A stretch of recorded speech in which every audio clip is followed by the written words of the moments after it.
27 सितंबर 2024 की आधी रात को लेबनान की राजधानी बेरूत पर इजरायली एयरफोर्स ने करीब 80 टन से ज्यादा के बंकर रोधी बम गिराए थे और इस हमले में हिजबुल्लाह प्रमुख नसरल्लाह की मौत हो गई थी।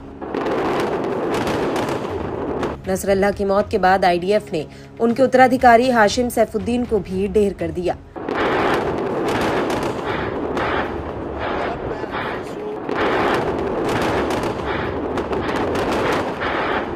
और सैफुद्दीन के बाद हिजबुल्लाह के डिप्टी चीफ शेख कासिम नईम को हिजबुल्लाह का नया हेड बनाया गया।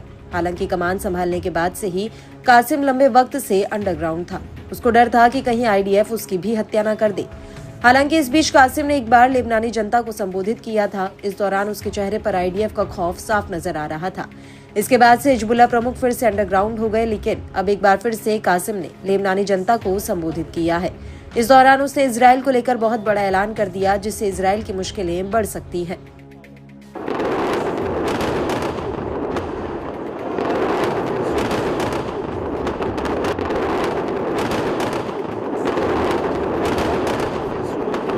दरअसल हिजबुल्लाह प्रमुख शेख कासिम का कहना है कि हिजबुल्लाह को जंग में कभी भी हराया नहीं जा सकता, बल्कि अब इजरायली सेना जंग हार रही है।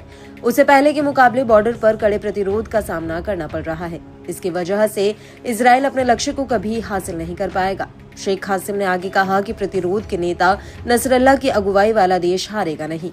नेतन्याहू इस बात को नहीं समझते कि वो प्रतिरोध से हार रहे हैं। हिजबुल्लाह के पास ताकत के कई ऐसे कारक हैं जिन्हें इजराइल हरा नहीं सकता।